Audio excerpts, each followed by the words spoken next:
अस्सलाम वालेकुम नाज़रीन, एक नई वीडियो में खुशामदीद। कुछ दिन पहले मैंने आपके साथ शेयर किया था कि फूल मखाने का हलवा आप घर में किस तरीके से बना सकते हैं। आज की वीडियो में मैं आपके साथ शेयर करूंगी कि फूल मखाने के साथ आप बर्फ़ी किस तरीके से बना सकते हैं। फूल मखाने के साथ मैं कोकोनट का इस्तेमाल करूंगी, आप मुख्तलिफ किस्म के ड्राई फ्रूट्स का इस्तेमाल कर सकते हैं, लेकिन मैंने कोकोनट के साथ इसको बनाया था। एक तो ये बजट हर एक की बजट में आ जाएगा, आसानी से आप ये बना सकते हैं। और ड्राई फ्रूट्स जो है वो बहुत ज़्यादा महंगे हैं, और आजकल जो है वो दाल रोटी जो है वो नहीं पूरी हो रही लोगों की। तो लोगों ने इस तरह की चीज़ें किस तरीके से खानी है, तो कोकोनट के साथ फिर हर कोई इसको अफोर्ड कर सकता है। तो इसके साथ एक तो इसका टेस्ट बहुत अच्छा बना था, दूसरा कोकोनट की वजह से इसके जो बेनिफिट्स हैं और ज़्यादा हो गए थे। 250 ग्राम, एक पाव के करीब जो है मैंने फूल मखाने लिए हैं।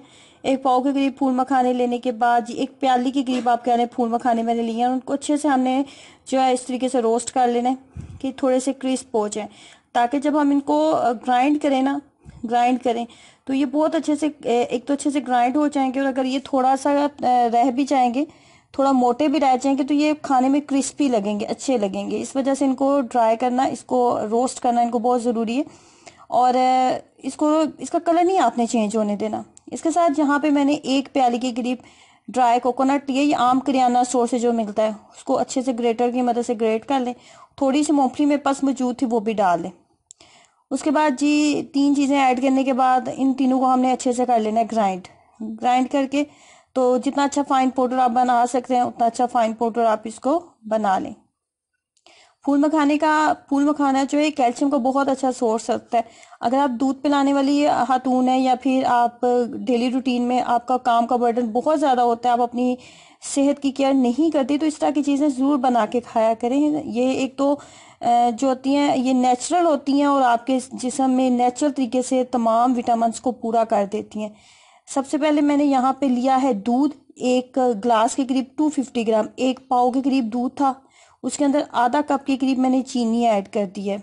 एक पाव दूध लिया है, आधा कप चीनी ऐड की है। ये एक नॉर्मल मीठा था। मेरे पास जो दूध का मैं इस्तेमाल यहाँ पे कर रही हूँ ना, ये फुल फैट मिल्क है, ये घर का खालिस दूध है, फुल मलाई वाला दूध था। लेकिन मैं इसके टेस्ट को मज़ीद बढ़ाने के लिए इसके अंदर मिल्क पाउडर ऐड कर रही हूँ। अगर आपके पास मिल्क पाउडर नहीं है तो मत डालें, कोई ज़रूरी नहीं है इसको डालना। लेकिन अगर आपका दूध पतला है तो फिर आप मिल्क पाउडर डालें, इसके अंदर एक थिकनेस लाने के लिए, इसको एक मज़ेदार फ्लेवर देने के लिए मैंने इसके अंदर मिल्क पाउडर का यूज़ किया है। मेरे पास था तो मैंने डाल लिया। अच्छा, अब यहाँ पे एक बात का आपने ख्याल रखना है, ये जो ब्लैक ब्लैक चीज़ें आपको नज़र आ रही है ना, फूल मखाने मैंने इसी बर्तन के अंदर फ्राई किए थे। तो ये फूल मखाने के जो ब्लैक ब्लैक चीज़ें हैं ये आपको नज़र आ रही हैं। तो इसको आपने मक्खी मक्खी वगैरह नहीं समझना कि ये मुनज़्ज़ा जो है मक्खी भी दूध के अंदर ही फ्राई कर रही है। तो आपने जैसे ही लगा कि दूध हल्का सा आपका गर्म हो गया, और जो चीनी हमने डाली थी ना वो अच्छे से इसके अंदर मिक्सअप हो जानी चाहिए। तो उसके बाद जो पाउडर हमने फूल मखाने वाला तैयार किया था ना, वो थोड़ा थोड़ा करके आपने दूध के अंदर ऐड करना शुरू कर दें। थोड़ा थोड़ा करके डालिएगा, एकदम मत डाल दें, वरना क्या होगा कि ये सारी गुठलियां बन जाएंगी और ये बिल्कुल भी आपसे संभाला नहीं जाएगा फिर। तो आराम आराम से आपने डालना है, बहुत ज़्यादा मिकदार में एकदम से नहीं डालना आपने।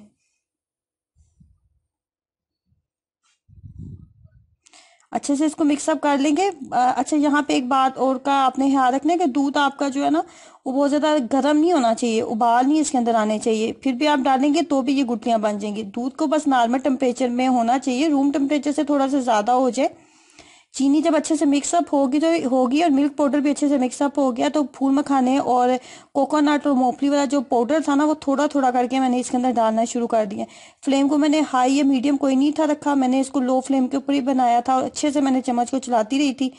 बाजू में अच्छा खासा दर्द करने लग गया था, लेकिन आपने जो हिम्मत नहीं हारनी, बस मसलसल चम्मच के साथ इसको चलाते जाना है। और इसको इस तरीके से आपने मिक्सअप कर लेना। फाइनली लुक कुछ इस तरह की होगी कि ये अब तमाम साइड्स को छोड़ देगा, तमाम साइड्स को छोड़ देगा। देखिए ज़रा से आपने बेदहानी की या आपका ध्यान कहीं और चला गया तो ये नीचे भी लग सकता है, और जो कि खाने में बिल्कुल भी आपको अच्छा टेस्ट नहीं देगा। कोकोनट इस वजह से भी इसके अंदर डालना ज़रूरी है कि फूल मखाना वैसे खाने में इतना अच्छा टेस्ट नहीं होता इसका, लेकिन कोकोनट की वजह से डालने से ये आपको बिल्कुल बेकरी वाली बर्फ़ी लगना स्टार्ट हो जाएगी, और आप इजीली इसको खा लेंगे। बना के इसको रखें, जब भी आपने खाना हो थोड़ा सा निकालें, 1 से 2 पीस निकालें, उसको हल्का सा गर्म करें, और इसको सर्दी में आप इंजॉय करें। ये कैल्शियम का, जिंक का, आयरन का बहुत बेहतरीन सोर्स है, और बिल्कुल एक नेचुरल सी चीज़ है जिसका साइड इफेक्ट कोई नहीं है। खुद भी इस्तेमाल करें, अपने घर में आपकी बेटियां होती हैं उनको भी इस्तेमाल कराएं। आजकल वाइट डिस्चार्ज के मसले, कमर दर्द के मसले, हड्डियों के दर्द के मसाइल बहुत ज़्यादा लोगों को हो रहे हैं, तो नेचुरल चीज़ें आप इस्तेमाल करें, आप इस तरह के मसाइल से बच जाएंगे।